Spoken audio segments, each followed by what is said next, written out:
ආයිබෝවන් එක්වන්න සුපුරුදු පරිදිම අදත් ඇත්ත දැනගන්න ලංකාවේ අංක එකේ සමබර තොරතුරු ප්‍රකාශය ලයිව් ඇට් 8 අදත් ඔබ හමුවන මම සජිත් රණසිංහ මම ෆාතිමා නස්රින් අපි අදත් මුලින්ම බලමු ප්‍රධාන පුවත් සිරස්තල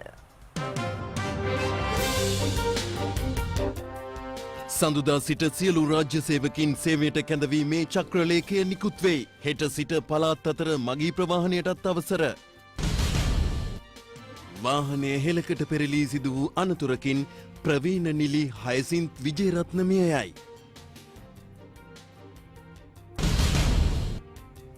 කොවිෂීල්ඩ් එන්නතේ අර්බුදය නිමා කරමින් ජපානයෙන් ලැබුණු කොවිෂීල්ඩ් එන්නත් ලක්ෂ 7ක් දිවයිනට. එන්නත පමා වූ අයට ප්‍රමුඛතාව. හෙට සිට එන්නත ලබාදීමටත් පියවර. ගුරු උද්ඝෝෂණ තවදුරටත් උද්ඝෝෂණ පාලනයට මැදිහත් වන ලෙස පොලිසියට පැමිණිල්ලක්. ශ්‍රී ලංකා නිදහස් පක්ෂයට මුණුදේ. ශ්‍රී ලංකා නිදහස් පක්ෂය එක්සත් ජාතික පක්ෂයත් සමග වැඩ කිරීම තුළ තමයි දුර්වල වුණේ. ඉසුරු උදානත් ජාත්‍යන්තර ක්‍රිකට් පිටියට සමුදෙයි.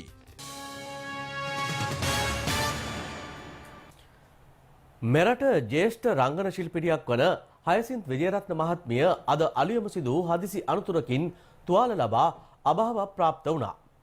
ඇය මේ අවාසනාවන් තිරනමට මුහුණ දුන්නේ Taman ගමන් කරමින් සිටි වෑන් රථය හැටන් ලිඳුර ප්‍රදේශයේදී ප්‍රපාතයකට පෙරලීමෙන් සිදු වූ අනතුරකින්.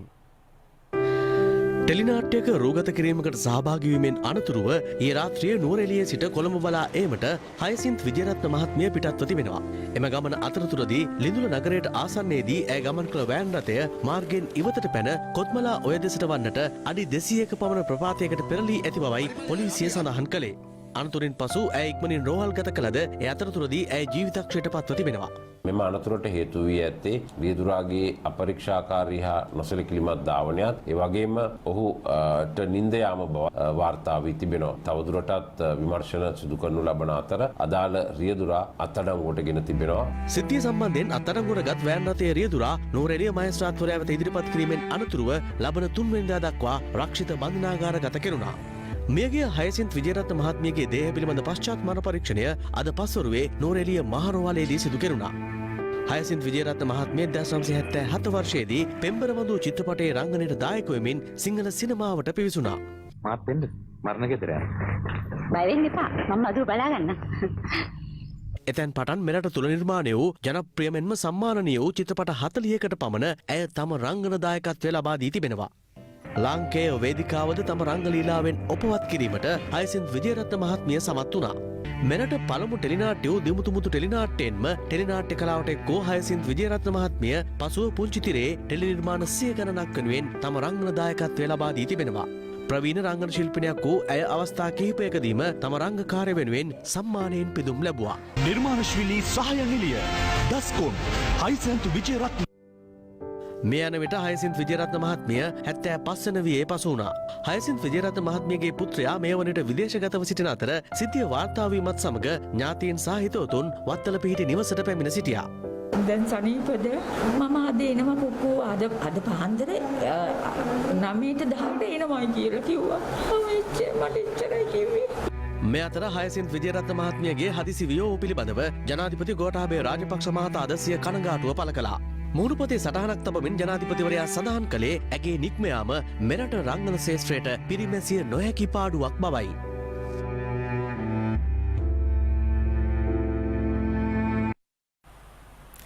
කොවැක්ස් පහසුකම යටතේ ජපානයෙන් මෙරටට ලැබුණු ඇස්ට්‍රාසෙනෙකා කොවිෂීල්ඩ් එන්නත් මාත්‍රා තොගය අද පස්වරුවේදී මෙරටට රැගෙන ආවා. එම එන්නත් ඉදිරියේදී කොවිෂීල්ඩ් දෙවැනි මාත්‍රාව ලබා ගැනීමට නොහැකිව සිටි පුද්ගලයින්ට මුලින් ලබා දීමට නියමිතයි.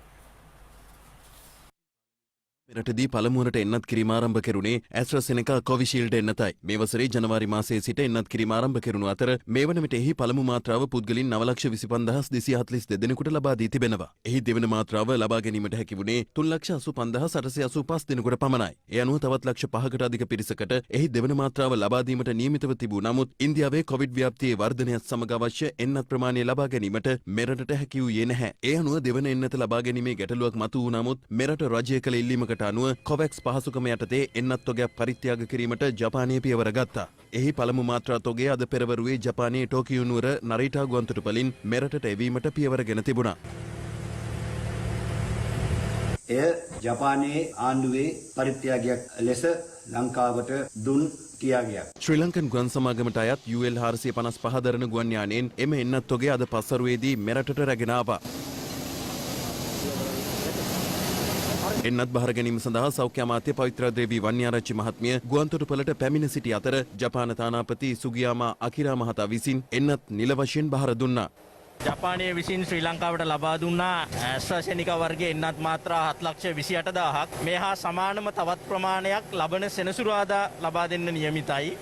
පළවෙනි මාත්‍රාව අප ලබා දුන්නේ මුලින්ම ජනවාරි මාසේ 29 වෙනිදා. අද වෙනතම් මේ කාලේ බැලුවට පස්සේ කිසිසේත්ම ඔබගේ පළවෙනි මාත්‍රාවේ බලය අක්‍රිය වීමක් සිදු වෙලා නැහැ. ශ්‍රී ලංකා වාසී ජනතාවට ජපානය විසින් කරන ලද මේ සුවිශේෂ සහයෝගය අපේ ගෞරවය ස්තුතිය පළ කරනවා. ඇස්ට්‍රාසෙනිකා පළවෙනි මාත්‍රාව ලබාගත්ත සියලු දෙනාටම දෙවන මාත්‍රාව අපි ලබා දෙනවා. As a long time friend of Sri Lanka.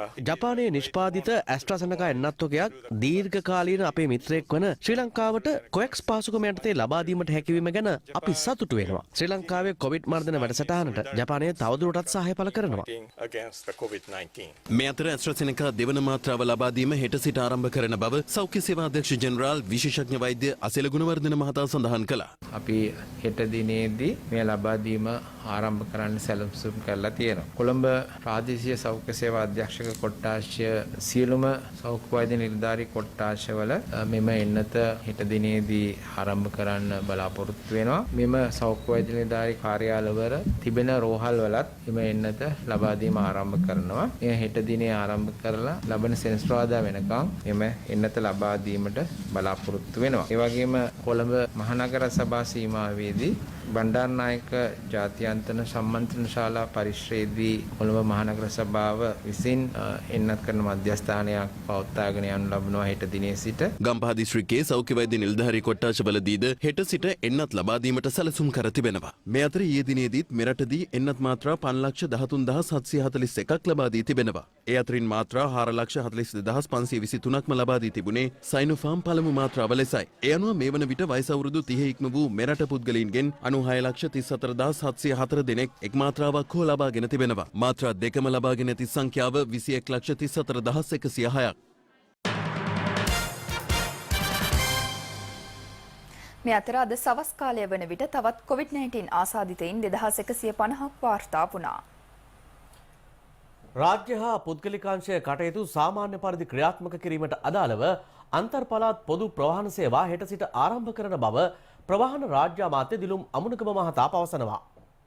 කෙසේ වෙතත් පළාත් පොදු ප්‍රවාහන සේවා ධාවනය කිරීමට අවසර ලබා දෙන්නේ උදෑසන සහ සවස් කාලයේ පමණක් බවයි රාජ්‍ය අමාත්‍යවරයා පවසන්නේ. කොවිඩ් ව්‍යාප්තිය හමුවේ සංචරණ සීමා පසුගිය කාලය පුරාවටම දිවයිනේ විවිධ ප්‍රදේශවලට පැන වූ අතර අන්තර් පළාත් ප්‍රවාහන සේවාද තාවකාලිකව අත්හිටුවීමට බලධාරීන් පියවර ගත්තා. මෙරට සිදු කරන වේගවත් එන්නත් කරන වැඩපිළිවෙල නිසා පැන වූ සංචරණ සීමා ක්‍රමයෙන් ඉවත් කෙරුණු අතර කොවිඩ් තත්ත්වයේ හේතුවෙන් හුදකලා කර තිබූ දිවයිනේ සියලුම ප්‍රදේශ අද පෙරවරුව වන විට හුදකලා බවින් ඉවත් කර ඇති බවයි යුද හමුදාපති ජෙනරල් චවේන්ද්‍ර සිල්වා මහතා පැවසුවේ. මෙවැනි තත්ත්වයක් රට තුළ නිර්මාණය වෙමින් පැවතීම හේතුවෙන් රාජ්‍ය පරිපාලන අමාත්‍ය විසින් සෞඛ්‍ය මාර්ගෝපදේශයන්ට යටත්ව ලබන සඳුදා සිට සියලුම රාජ්‍ය සේවකයින් රාජකාරියට කැඳවීමට අදාළ චක්‍රලේඛය අද නිකුත් කළා. ඒ ජනාධිපති ලේකම් පී.බී. ජයසුන්දර මහතාගේ උපදෙස් මතයි.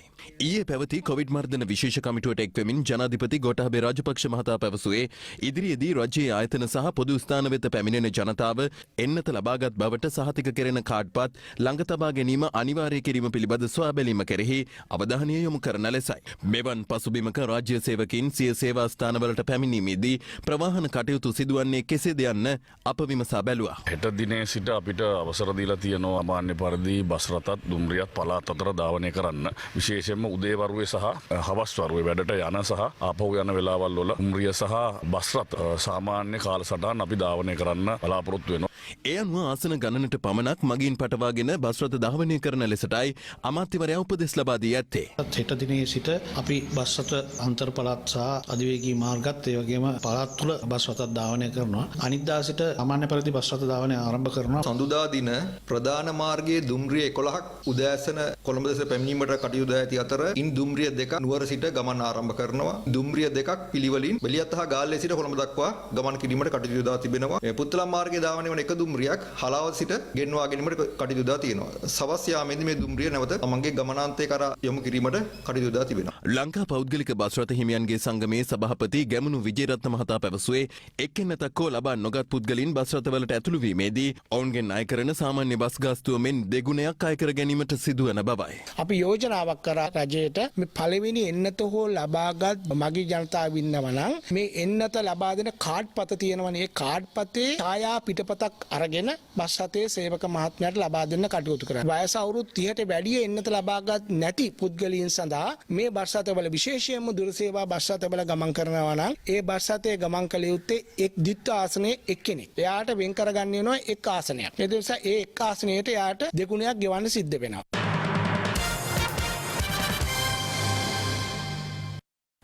ඩෙල්ටා ප්‍රභේදයේ ආක්‍රමණයත් සමග ගෙවුණු සති කිහිපයේදී ගෝලීය කොවිඩ් ව්‍යාප්තිය 80%කින් ශීඝ්‍ර වී ඇති බව ලෝක සෞඛ්‍ය සංවිධානය පවසනවා.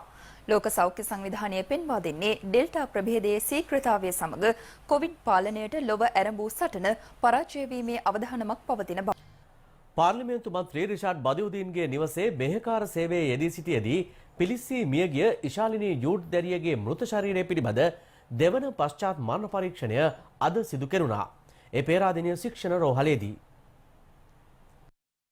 හැටන් ඩයගම බටහිර කොටසේ පිහිටි පොදු සුසාන භූමියේ මිහිදන් කර තිබූ ඉශාලිනී ජූඩ් දැරියගේ මෘතදේහය සෞඛ්‍ය මාර්ගෝපදේශවලට යටත්ව දෙවන පශ්චාත් මරණ පරීක්ෂණය සඳහා ඊයේ ගොඩ ගැනීමෙන් අනතුරුව පේරාදෙණිය රෝහලට රැගෙන ගියා. තිදෙනෙකුගෙන් සමන්විත විශේෂඥ මණ්ඩලයක් විසින් එම දෙවන පශ්චාත් මරණ පරීක්ෂණ කටයුතු ආරම්භ වුණේ අද උදෑසන 9ටයි. කොළඹ විශ්වවිද්‍යාලයේ වෛද්‍ය පීඨයේ අධිකරණ වෛද්‍ය විද්‍යාව පිළිබඳ මහාචාර්ය ජීන් පෙරේරා මහත්මිය එහි ප්‍රධානත්වය දැරුවා. දෙවන පශ්චාත් මරණ පරීක්ෂණය පැය 9ක් පුරා සිදු කර තිබෙනවා. සිරුරේ අභ්‍යන්තර තුවාල හෝ අස්ථි බිදී ඇද්දැයි සොයා බැලීමට CT ස්කෑන් පරීක්ෂණයක් සිදු කර ඇති අතර සිරුරේ විවිධ කොටස් වලින් ලබාගත් සාම්පල රසායනාගාර පරීක්ෂණ සඳහාද යොමු කිරීමට පියවර ගෙන තිබෙනවා. මේ අතර ඉශාලිනී ජූඩ් දැරියගේ මරණය සම්බන්ධයෙන් ප්‍රකාශ සටහන් කර ගැනීම අද දිනේදීත් සිදු කෙරුණා. වැරදිකරුවන්ට දැඩි දනුවම් පනවන ලෙස ඉල්ලමින් වතුකරයේ ඇතුළු ප්‍රදේශ රැසක අද දිනේදීත් විරෝධතා පැවැත්වුණා.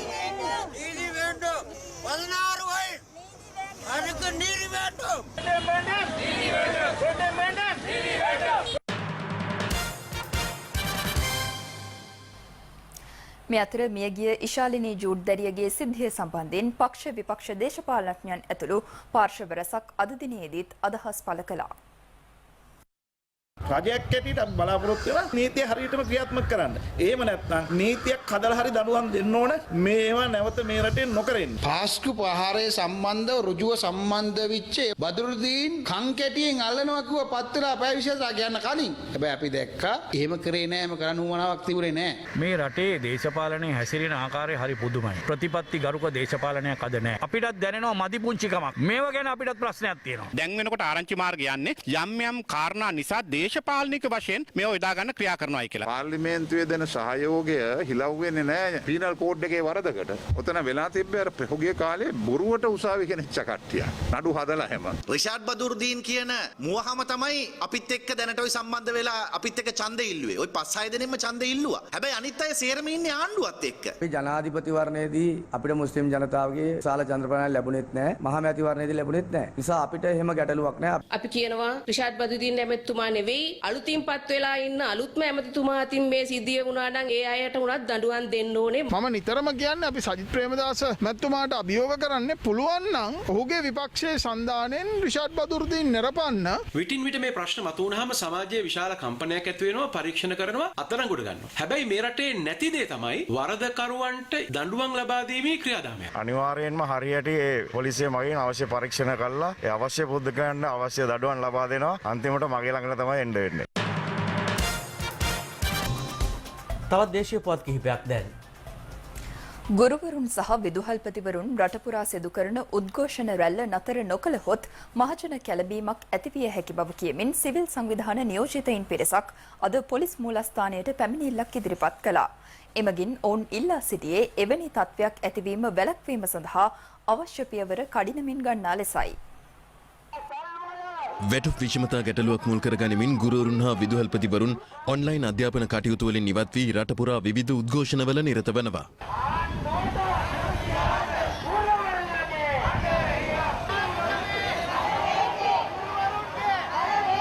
මේ අතරතුර ගුරු විදුහල්පති සංගම් ඉදිරිපත් කළ ඉල්ලීම්වලට විසඳුම් සොයා ලබන සතියේ තවත් කැබිනට් පත්‍රිකාවක් ලබා දීමට ආණ්ඩුව එකඟ වී තිබෙනවා. එහෙත් ගුරු සංගම් පවසන්නේ ගැටලුවට ස්ථීර විසඳුමක් ලබා දෙන තුරු සටන අත්නොහරින බවයි. අපි ආණ්ඩුවට කියනවා මේක සුළුපටු කොට හිතන්න එපා. මේක කල්මරමරා ඉන්න කල්පනා කරන්න එපා. මේකට මහා විසඳුම් අවශ්‍යයි. නැත්තම් රටේ අස්සක් මුල්ලක් නෑර.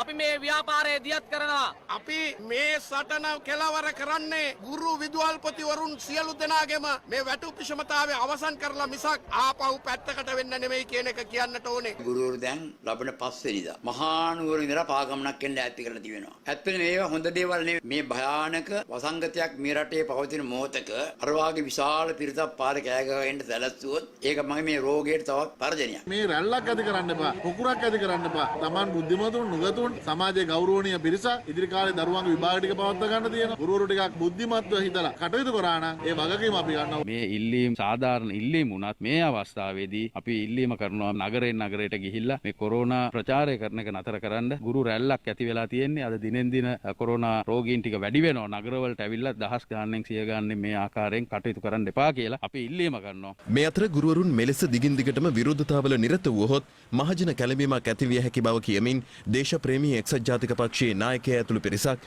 අද පොලිස් මූලස්ථානයට පැමිණිල්ලක් ඉදිරිපත් කළා. අපි දැක්ක ඊයේ 2500ක් මේ රටේ කොවිඩ් රෝගීන් නව කොවිඩ් රෝගීන් වාර්තා වෙනවා. ඊයේ දවසේ විතරක් 50ක් ජීවිතක්ෂරපත් වෙනවා කොවිඩ් රෝගය නිසා. මෙවැනි වාතාවරණයක් යටතේ තමයි මේ ජෝසප් ස්ටාලින් සහ මහින්ද ජයසිංහ කියන වෘත්තීය සමිති ත්‍රස්තවාදීන් තමන්ගේ සමාජිකයෝ කියලා කණ්ඩායම් පාරට අරගෙන ඇවිල්ලා මේ උද්ඝෝෂණ සටන් ව්‍යාපාර අරගෙන යන්නේ. අපි අහනවා 2500ක් රෝගීන් හමු වෙන අවස්ථාවක 50ක් මේ රටේ ජනතාව මැරෙන මොහොතක අපට උගන්වපු ගුරුවරුන්ට නම් කවදාකවත් පාරට බහැලා උද්ඝෝෂණ කරන්න පුළුවන් කමක් නැහැ. අද මේ උදවිය අරගෙන එන්නේ බත් පාර්සලයයි රුපියල් 2000යි දීපු රස්තියාදුකාරයෝ. අද දේශපාලන පක්ෂවල සමාජිකයෝ තමයි හැම ටවුන් එකකටම අරගෙන ඇවිල්ලා උද්ඝෝෂණ කරන්නේ. උපුල් රෝහණ කියන PHI සංගමේ සභාපති තමන්ගේ කණ්ඩායමත් එක්ක බර්ත්ඩේ පාටි වලට පයින්නවා. විවාහ උත්සව වලට යනවා. ගිහිල්ලා ඒවා ඉන්න පුද්ගලයෝ අත්අඩංගුවට ගන්නවා. හැබැයි අද උපුල් රෝහණ නිහඬයි. අද මේ සියල්ල දේශපාලනීකරණයක් වෙලා තියෙන්නේ. ස්ටාලින්ලට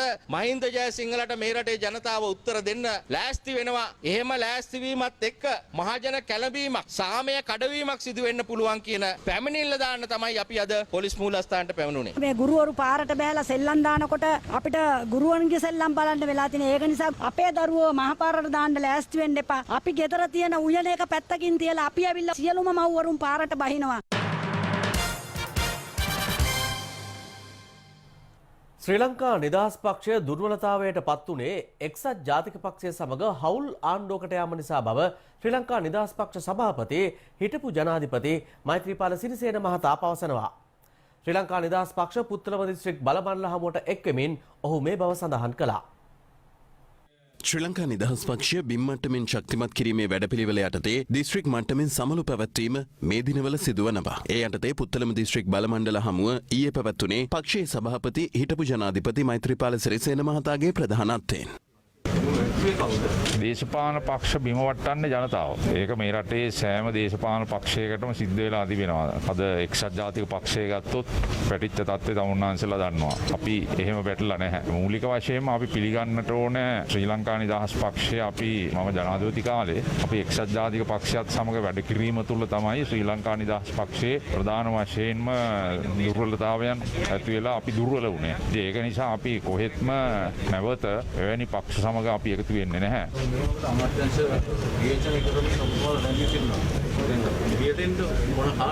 අමාත්‍යංශ විවේචනය කිරීමක් අපි තුල ඇති වෙලා නැහැ නෑ එහෙම. අන්තිවරු කියන කලකිරීමකින් ඉන්නේ කියලා. ඒක ඉතින් මං හිතන්නේ රටේ හැම කෙනෙකුටම තියෙන දෙයක් නේ. අපිට විතරක් නෙවෙයි. මේ රටේ එහෙම ප්‍රශ්න තියන අය ඉතින් හැම කෙනෙක්ම ඉන්නවා ඉතින්.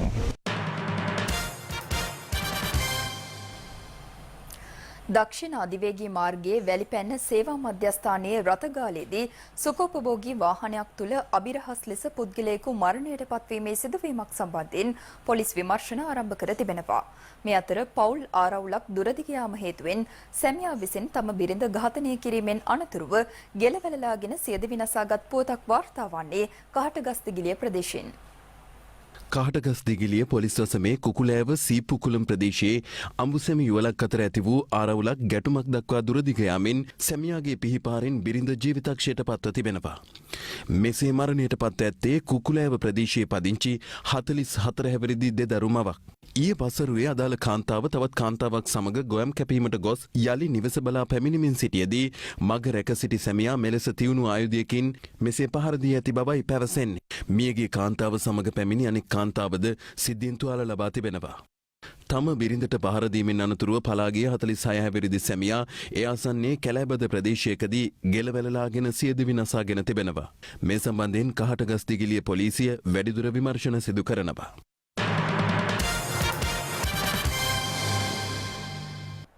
සෞභාග්‍යයේ දැක්ම ප්‍රතිපත්ති ප්‍රකාශනය යටතේ දේශීයව ඖෂධ නිෂ්පාදනය කිරීමේ මෙහෙම පුළුල් කිරීමට රාජ්‍ය ඖෂධ නීතිගත සංස්ථාව කටයුතු යොදා තිබෙනවා. ඒ අනුව ජනතාවට සහනයක් ලබා දෙමින් බහුලව භාවිත වන ඖෂධ වර්ග දෙකක් නිෂ්පාදනය කර දේශීය වෙළඳපොළට නිකුත් කිරීමට නියමිතයි.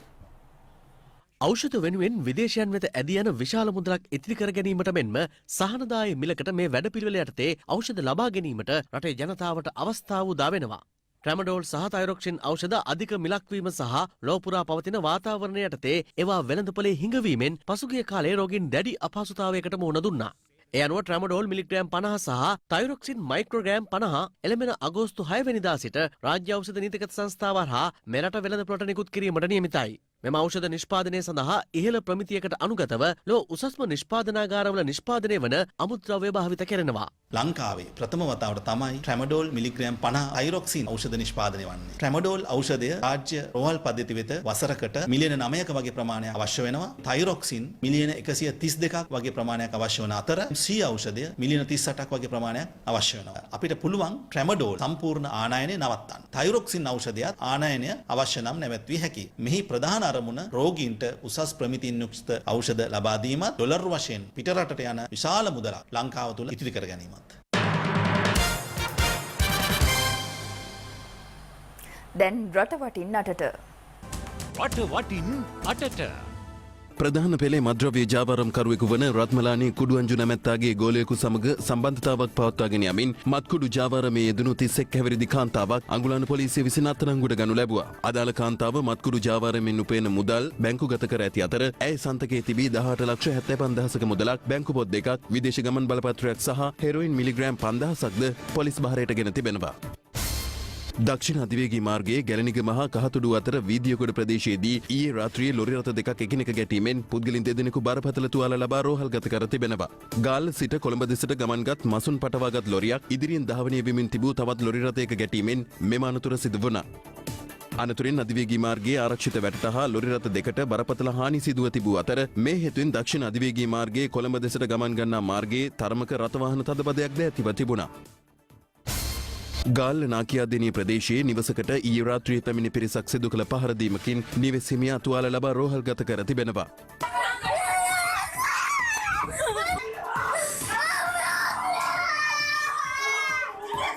සිද්ධියට සම්බන්ධ සැකකරුවන් තිදෙනෙකු ප්‍රදේශයෙන් පලා ගොස් ඇති අතර ඔවුන් අත්අඩංගුවට ගැනීම සඳහා යක්කලමුල්ල පොලිසිය විමර්ශන සිදු කරනවා. මෙරටට අනේනේ සීමා කර ඇති බහන් ලයිස්තුව තවදුරටත් වැඩි කිරීමේ අදහසක් නොමැති බව මුදල් අමාත්‍යාංශයේ ලේකම් ආචාර්ය සාරාටිගල මහතා ඊයේ පැවසුවා. දැන් අපි යම් කිසි භාණ්ඩ කීපයක් තියෙනවනේ දැනට සස්පෙන්ඩ් කළා తాවකාලික වශයෙන් උදාහරණයක් ඇටියට කවුරුත් ගන්න වාහන වගේ ඒවා තමයි වෙන අලුතෙන් ඇතුල් කරන්නේ නැහැ. දැන් විදේශ පුවත්. දැන් ක්‍රීඩා පුවත්. ප්‍රථම වරට ශ්‍රී ලංකාවේ ක්‍රීඩා දිනයක් ප්‍රකාශයට පත් කිරීමට ක්‍රීඩා අමාත්‍යංශය කටයුතු කර තිබෙනවා. 1948 ජූලි 31 වෙනිදා ඩන්කන් වයිට් ශ්‍රී ලංකාවට ප්‍රථම ඔලිම්පික් රිදී පදක්කම දිනා දුන් දිනය මූලික කර ගනිමින් සෑම වසරකම ජූලි 31 වෙනිදා ජාතික ක්‍රීඩා දිනය වශයෙන් නම් කිරීමටයි තීරණය කර ඇත්තේ. මේ අතර තුන් නිරියව් ක්‍රිකට් ක්‍රීඩක ඉසුරු උදාන තරඟ ජාත්‍යන්තර ක්‍රිකට් දිවියට සමුදුන්නා.